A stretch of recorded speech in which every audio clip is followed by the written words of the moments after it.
മണ്ണില്ല, വളമില്ല, അതുപോലെ സ്ഥലമില്ല എന്ന് എക്സ്ക്യൂസ് പറഞ്ഞുകൊണ്ട് കുറേ പേര് കൃഷി ചെയ്യാതെ ഇരിക്കുന്നുണ്ട്. അതൊന്നും പ്രത്യേകിച്ച് ഒരു എക്സ്ക്യൂസ് ഒന്നും അല്ല കേട്ടോ. അപ്പോൾ എല്ലാവർക്കും കൃഷി ചെയ്യാം. നമ്മുടെ വീട്ടിലുള്ളതായ കുറച്ച് വേസ്റ്റുകളൊക്കെ ഉണ്ടെങ്കിൽ അത് കമ്പോസ്റ്റ് ആക്കിക്കൊണ്ട് നമുക്ക് അടിപൊളിയായിട്ട് കൃഷി ചെയ്യാം. അപ്പോൾ അതെങ്ങനെയാണെന്ന് നോക്കാം, നമുക്ക് വീഡിയോയിലോട്ട് പോകാം. അപ്പോൾ കഴിഞ്ഞ വീഡിയോയിൽ നമ്മൾ കിച്ചൺ വേസ്റ്റ് കമ്പോസ്റ്റ് ആക്കുന്ന ഒരു വീഡിയോ ഇട്ടിട്ടുണ്ടായിരുന്നു. കുറേ വീഡിയോകൾ ഇട്ടിട്ടുണ്ട്. എന്നാലും ചിലവ് കുറഞ്ഞ രീതിയിൽ നമുക്ക് എങ്ങനെ ചെയ്യാമെന്നുള്ളത് വീഡിയോ ആണ് ഞാൻ ഇട്ടിരിക്കുന്നത്. അപ്പോൾ അറക്കപ്പൊടി വെച്ചിട്ട് നമുക്ക് സൂപ്പറായിട്ട് എന്ത് ചെയ്യാം, നമുക്ക് വീട്ടിലെ വേസ്റ്റുകൾ കമ്പോസ്റ്റാക്കി മാറ്റാം. ആ കമ്പോസ്റ്റ് വെച്ചിട്ട് ഞാനൊരു മുളക് കൃഷി ചെയ്തിരിക്കുന്നതാണ്. അതാണ്ട് ഈ നല്ല അടിപൊളിയായിട്ട് വന്നിട്ടുണ്ട്, കാണിച്ചു തരാം അത്. അപ്പോൾ അത് എങ്ങനെയാണ് ചെയ്യുന്നതെന്നാണ് ഇന്ന് കാണിച്ചു തരുന്നത്. അപ്പം വീഡിയോട്ട് പോകുന്നതിന് മുമ്പായിട്ട് നിങ്ങൾ ആദ്യമായിട്ടാണ് മിനീസ് ലൈഫ് സ്റ്റൈൽ എന്ന ചാനൽ കാണുന്നുണ്ടെങ്കിൽ ഒന്ന് സബ്സ്ക്രൈബ് ചെയ്തിട്ട് കാണാൻ ശ്രമിച്ചാൽ നിങ്ങൾക്ക് എല്ലാം നല്ല നല്ല വീഡിയോസൊക്കെ നിങ്ങൾക്ക് കാണാനായിട്ട് പറ്റും. അതേപോലെ തന്നെ നിങ്ങളൊന്ന് സെർച്ച് ചെയ്ത് നോക്കിയാൽ മിനീസ് ലൈഫ് സ്റ്റൈൽ വെണ്ട കൃഷി, കുമ്പളങ്ങ കൃഷി, അതുപോലെ മുളക് കൃഷി, ഇങ്ങനെ പയർ കൃഷിയൊക്കെ അടിച്ചു നോക്കാമെന്നുണ്ടെങ്കിൽ നിങ്ങൾക്ക് എല്ലാ കൃഷികളും നിങ്ങൾക്ക് കാണാനായിട്ട് സാധിക്കും. അപ്പം നമുക്ക് വീഡിയോയിലോട്ട് പോകാം. അപ്പം കൃഷി ചെയ്യാനായിട്ട് നമ്മുടെ 2 പിള്ളേരും കൂടെ ഇറങ്ങിയിട്ടുണ്ട്. ഗ്രോ ബാഗിനകത്ത് അങ്ങ് അകത്തിറങ്ങി. ഗ്രോ ബാഗിനകത്തോട്ട് അങ്ങ് ഇറക്കിയാലോ നിന്നെ അങ്ങ്. അപ്പം അതിന് വേണ്ടിയിട്ട് ഞാൻ നല്ലൊരു ഗ്രോ ബാഗ് എടുത്തിട്ടുണ്ട്. പിന്നെ കുറച്ച് ഉണങ്ങിയ കരിയില എടുത്തിട്ടുണ്ട്. പിന്നെ ശീമക്കൊന്നയുടെ ഇല എടുത്തിട്ടുണ്ട്. പിന്നെ അത്യാവശ്യം വേണ്ടുന്നത് നമ്മുടെ കമ്പോസ്റ്റാണ്. നമുക്ക് കുറച്ച് കമ്പോസ്റ്റും കൂടെ എടുത്തുകൊണ്ട് വരാം. ഇത് നമ്മുടെ കമ്പോസ്റ്റ് കൊണ്ട് മാത്രം നമ്മൾ നട്ടിരിക്കുന്നതായ നമ്മുടെ റോയൽ ബ്ലാക്ക് മുളകാണ്. അപ്പോൾ ഇത് വിളഞ്ഞപ്പോഴത്തേക്ക് അതിൻ്റെ നിറമൊക്കെ ഒന്ന് മാറി വരാനായിട്ട് തുടങ്ങി. ഇനി പഴുക്കുമ്പോഴത്തേക്ക് നല്ല ചുമന്ന കളറും ആയിട്ട് വരും. അപ്പോൾ ഇനി നമുക്കിനി കുറച്ച് കമ്പോസ്റ്റും കൂടെ നമുക്ക് എടുത്തുകൊണ്ട് വരാം. അപ്പം മുകളിൽ ഇരിക്കുന്നത് നമുക്ക് മാറ്റാം. ഏറ്റവും അടിയിലിരിക്കുന്നതാണ് നല്ലതുപോലെ പൊടിഞ്ഞിരിക്കുന്നത്. അപ്പോൾ അതിനെ നമുക്കിങ്ങോട്ട് എടുക്കാം. എല്ലാം ഇങ്ങനെ പൊടിഞ്ഞിരിക്കുകയാണ്. എന്നാലും ആദ്യം ഇരിക്കുന്നതിനെ നമുക്ക് പുറത്തിറക്കാം. കേട്ടോ, നല്ല ഭസ്മം മാതിരി ഇരിക്കുക. അപ്പം നമ്മുടെ ഈ ചെടിച്ചട്ടിക്കകത്ത് ഒരു 2 ചട്ടിയെങ്കിലും നമുക്ക് ആവശ്യം വരും. കണ്ടോ, നല്ല സൂപ്പറായിട്ടാണ് ഇരിക്കുന്നത്. അപ്പോൾ നമുക്ക് വിശ്വസിക്കാൻ പോലും പറ്റത്തില്ല നമ്മുടെ കിച്ചണിലെ വേസ്റ്റ് ഇത്രയും നല്ലൊരു വളമായിട്ട് നമുക്ക് മാറ്റിയെടുക്കാം എന്നുള്ളത്. ഇതുപോലെ ഒരു പാത്രം കൂടെ വേണം. നമ്മുടെ ഹെൽപ്പ് ചെയ്യാൻ വന്ന 2 മക്കളും കൂടെ ഉറക്കമായി കേട്ടോ. അവരങ്ങ് ക്ഷീണിച്ചു പോയി. അപ്പോൾ ഞാൻ ഗ്രോ ബാഗ് എടുത്തിട്ടുണ്ട്. ഗ്രോ ബാഗിനകത്തോട്ട് ഒരു കുപ്പി അല്ലെങ്കിൽ എന്തെങ്കിലും ഒരു പൈപ്പ് നമുക്ക് ഇതേപോലെ വെച്ച് കൊടുക്കാം. എന്നിട്ട് വേണം നമ്മളിനി ഓരോന്ന് ആദ്യമേ കരിയില ഇട്ട് കൊടുക്കാം. ഓരോന്ന് ഇട്ട് കൊടുക്കണം. ഒരു കുറച്ച് ഭാഗം കരിയില ഇട്ട് കൊടുക്കാം. നല്ലതുപോലെ ഒതുക്കി അങ്ങോട്ട് വെച്ചോണം. അമർത്തി വെച്ച് കൊടുക്കണം. അതിൻ്റെ മുകളിലോട്ട് നമുക്ക് കുറച്ച് നമ്മുടെ കമ്പോസ്റ്റ് ഇട്ട് കൊടുക്കാം. അപ്പം അത് കുറേശ്ശെ നമുക്ക് ഈ കമ്പോസ്റ്റും അങ്ങോട്ട് ഇട്ട് കൊടുക്കാം. അപ്പം നടുക്ക് ഒരു കുഴിക്ക് വേണ്ടിയിട്ടാണ് നമ്മൾ ഈ കുപ്പി വെച്ചിരിക്കുന്നത്. അപ്പം ഇനി ഇതിനകത്തോട്ട് എന്താണെന്ന് പറയുമ്പോൾ കുറച്ച് നമ്മുടെ ശീമക്കൊന്നയുടെ ഇലയാണ്. എന്തുവാ ഇടയ്ക്കിടയ്ക്ക് ഒരു സൗണ്ട് വരുന്നേ? അപ്പം നമ്മുടെ ശീമക്കൊന്നയുടെ ഇലയും നല്ലതുപോലെ അങ്ങോട്ട് അമർത്തി അങ്ങോട്ട് കൊടുക്കണം. ഇനി നമുക്ക് കുറച്ചുകൂടെ കമ്പോസ്റ്റ് ഇട്ട് കൊടുക്കാം.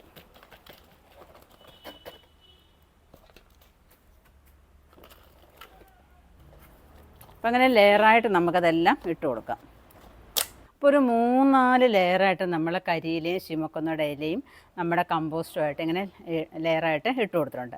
ഇനി ഏറ്റവും മുകളിലായിട്ട് നമുക്ക് കുറച്ചുകൂടെ ഇട്ട് കൊടുത്തിട്ട് നമുക്ക് കുപ്പി കഴിഞ്ഞ് പുറത്തെടുക്കണം.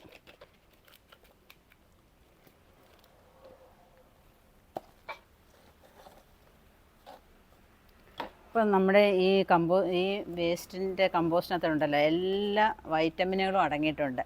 നമ്മുടെ ചെടികൾക്ക് വേണ്ടുന്ന എല്ലാ സംഭവങ്ങളും. പ്രത്യേകിച്ച് പിന്നെ ഇതിനകത്ത് ഒരു വളവും കൊടുക്കേണ്ട കാര്യമൊന്നുമില്ല കേട്ടോ.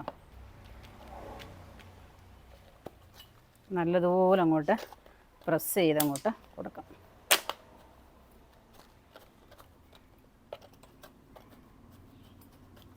ഇനി ഇത് താഴുന്നതിനനുസരിച്ച് നമുക്ക് വീണ്ടും നമ്മുടെ നട്ടേക്കുന്ന മുളക് വളരുന്നതിനനുസരിച്ച് നമുക്ക് പിന്നെ വളവും ഇലയൊക്കെ ഇട്ട് കൊടുത്താൽ മതി. അപ്പോൾ ഇനി ഒന്ന് കറക്കിയിട്ട് ഞൂരിയെടുക്കണം. കണ്ടില്ലേ, നടുക്ക് നല്ലൊരു കുഴിയുണ്ട്. അപ്പോൾ ഇനി ഇതിനകത്തോട്ട് നമുക്ക് മുളക് നടാനാണ്. ഇനി നമുക്ക് മുളക് എടുത്തുകൊണ്ട് വരാം. അപ്പോൾ ഈ നടുക്ക് നമുക്ക് കുറച്ചും കൂടെ നമ്മുടെ ഈ പൊടി അങ്ങോട്ട് ഇട്ട് കൊടുക്കണം. അപ്പോൾ ഞാൻ നല്ലൊരു മാലിമുളകിൻ്റെ തൈയാണ് എടുത്തിരിക്കുന്നത്. അപ്പോൾ ഈ മാലിമുളക് നിന്നിടത്ത് നിന്ന് അപ്പം അത്രയും അതിനെ എടുത്തതായിട്ട് നമ്മൾ അറിയരുത്. ആ രീതിയിലാണ് നമ്മൾ തൈയിനെ മാറ്റി നടേണ്ടത്. അപ്പോൾ അത്രയും മണ്ണ് അങ്ങോട്ട് എടുത്തിട്ട് ഈ കുഴിക്കകത്തോട്ട് നമുക്ക് കൊണ്ടുവന്നങ്ങ് നടാം. കണ്ടോ, അങ്ങനെ അങ്ങോട്ടൊന്ന് ഉറപ്പിച്ച് അങ്ങോട്ട് കൊടുത്തേക്കാം. എന്നിട്ട് എന്തുകൊണ്ടെന്ന് അറിയാമോ, ഇനി കൊണ്ടുവന്ന് ഒരുപാട് വെയിലത്ത് വെക്കാതിരിക്കുക. 2 ദിവസം തണലത്ത് വെച്ച് ഒന്ന് വേര് പിടിച്ചതിന് ശേഷം വേണം ഇനി വെയിലത്ത് കൊണ്ട് വയ്ക്കാനായിട്ട്. പിന്നെ ഇനി അത്യാവശ്യം വേണ്ടുന്ന വെള്ളവും കൂടെ കൊടുക്കണം. ഇനി ഒരു കാര്യം കൂടെ ഉണ്ട്, ഇതിനകത്ത് നമ്മൾ ഇത് വളർന്ന് വരുന്നതിനനുസരിച്ച് ഇനി അതിനകത്ത് വേണ്ടതായ വളങ്ങളും ഒക്കെ കൊടുക്കാനുള്ള ഒരു രീതിയും കൂടെ ഉണ്ട്. അപ്പോൾ ഈ കുപ്പി ഉണ്ട്, നമ്മൾ ഇതിനകത്ത് താഴ്ത്തി വെച്ചിരുന്ന കുപ്പി ഒന്ന് ഇവിടെ ഒന്ന് കട്ട് ചെയ്തെടുക്കണം. അപ്പോൾ അതിന് കട്ട് ചെയ്ത് അപ്പോൾ അതിന് വേണ്ടിയിട്ട് നമ്മളൊരു നല്ലൊരു തേക്കിൻ്റെ ഒരു ഉണങ്ങിയ കമ്പാണ്, ഏതെങ്കിലും ഒരു ഉണങ്ങിയ കമ്പ് എടുക്കുക. എന്നിട്ട് ഇതിനെ താഴ്ത്തി അങ്ങോട്ട് കുത്തി വെച്ച് കൊടുക്കാം. ഈ കമ്പിനെ അങ്ങോട്ട് താഴ്ത്തി കൊടുക്കണം. എന്നിട്ട് ഈ കുപ്പി അങ്ങോട്ടൊന്ന് താഴ്ത്തി കൊടുക്കാമെന്നുണ്ടെങ്കിൽ നമുക്കിതിനകത്ത് വീഴുന്നതായ വളമൊക്കെ വേസ്റ്റൊക്കെ ഉണ്ടെങ്കിൽ ഇതിനകത്ത് ഇട്ട് കൊടുക്കാം. അതേപോലെ തന്നെ നമ്മുടെ മുളക് വരുമ്പോൾ ഈ കമ്പയിലോട്ട് നമുക്ക് കെട്ടിക്കൊടുക്കാം. അപ്പോൾ 2 ഉപയോഗം. ഇപ്പോൾ നമ്മുടെ കുപ്പിയൊന്നും മറിഞ്ഞു പോകത്തുമില്ല. നമ്മുടെ മുളക് വളർന്ന് വരുമ്പോൾ അതിനകത്ത് നമുക്ക് കെട്ടിക്കൊടുക്കുകയും ചെയ്യാം. അപ്പോൾ നമ്മുടെ മുളക് നല്ല ഉറച്ച് നിൽക്കുകയാണ് കേട്ടോ. അപ്പോൾ ഇതിനകത്തോട്ട് വേസ്റ്റൊക്കെ ഇട്ട് കൊടുക്കാം. ഇതിനകത്തോട്ട് ഇട്ട് കൊടുക്കും. അപ്പം വേസ്റ്റ് ഞാൻ എടുത്ത് വെച്ചിട്ടുണ്ട്, അതിനകത്ത് ഇടാം. നമ്മൾ വേസ്റ്റൊക്കെ ഇട്ട് കൊടുത്തതിന് ശേഷം നമുക്ക് ഇത് വെച്ച് അങ്ങ് അടച്ചും വയ്ക്കാം. ഇതിങ്ങനെ അങ്ങ് ഇരുന്നോളും. ഒരു ചിരട്ട വല്ലതും വെച്ചിട്ടൊന്ന് കമിഴ്ത്തി കൊടുത്താലും മതിയാവും. ഇനി ഇതിന് മേലോട്ട് കുറച്ച് നമുക്ക് നമ്മുടെ ശീമക്കൊന്നയുടെ ഇലയും കൂടെ ഇട്ട് കൊടുക്കാം, ചെടിക്ക് ഒരു വാട്ടമൊന്നും സംഭവിക്കാതിരിക്കാനായിട്ട്. അപ്പം മുളകിൻ്റെ പല വെറൈറ്റികളുണ്ട് കേട്ടോ. അപ്പം നമ്മുടെ വെബ്സൈറ്റിലൊന്ന് കയറി നോക്കുകയെന്നുണ്ടെങ്കിലും മുളകിൻ്റെ ഒരു 10-12 വെറൈറ്റികൾ നിങ്ങൾക്ക് കാണാനായിട്ട് സാധിക്കും. ഇപ്പം വെറൈറ്റികളൊക്കെ ആഗ്രഹിക്കുന്നവർ അപ്പം നമ്മുടെ വെബ്സൈറ്റിൽ വന്നാൽ മുളക് മാത്രമല്ല എല്ലാത്തരം വിത്തുകളും നിങ്ങൾക്ക് വാങ്ങിക്കാവുന്നതാണ്. ഓണക്കൃഷിയൊക്കെ തുടങ്ങാത്തവരെ എളുപ്പം തുടങ്ങിക്കോണം.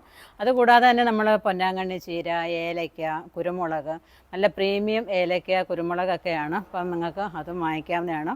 ഓണകാലമൊക്കെ വരികയാണ്. അപ്പം നല്ല നല്ല സാധനങ്ങളൊക്കെ വാങ്ങിക്കാനായിട്ട് ശ്രമിക്കുക. എല്ലാവരും കൃഷി ചെയ്യാനായിട്ട് ശ്രമിക്കുക. അപ്പം നിങ്ങൾക്ക് ഈ വീഡിയോ ഇഷ്ടപ്പെട്ടു കാണുമെന്ന് വിചാരിക്കുന്നു. ഇഷ്ടപ്പെട്ടെന്നുണ്ടെങ്കിൽ നിങ്ങൾ ലൈക്ക് ചെയ്യുക, ഷെയർ ചെയ്യുക. അതുപോലെ സബ്സ്ക്രൈബ് ചെയ്യാതെ കാണുന്നവരാണെന്നുണ്ടെങ്കിൽ അത് സബ്സ്ക്രൈബ് ചെയ്തിട്ട് കാണാനായിട്ട് ശ്രമിക്കുക. അപ്പോൾ അതുകൊണ്ട് ഇതിൻ്റെ വെയിറ്റ് കണ്ട് ഒട്ടും വെയിറ്റ് ഇല്ല. ആർക്കും എവിടെ വേണമെന്നുണ്ടെങ്കിലും ടെറസിലും ഒക്കെ കൊണ്ടുവന്ന് പ്രായഭേദമന്യേ എല്ലാവർക്കും കൃഷി ചെയ്യാവുന്ന ഒരു വീഡിയോ ആണ്. അപ്പോൾ എല്ലാവരും ചെയ്യുമെന്ന് വിചാരിക്കുന്നു. അപ്പം നന്ദി, നമസ്കാരം.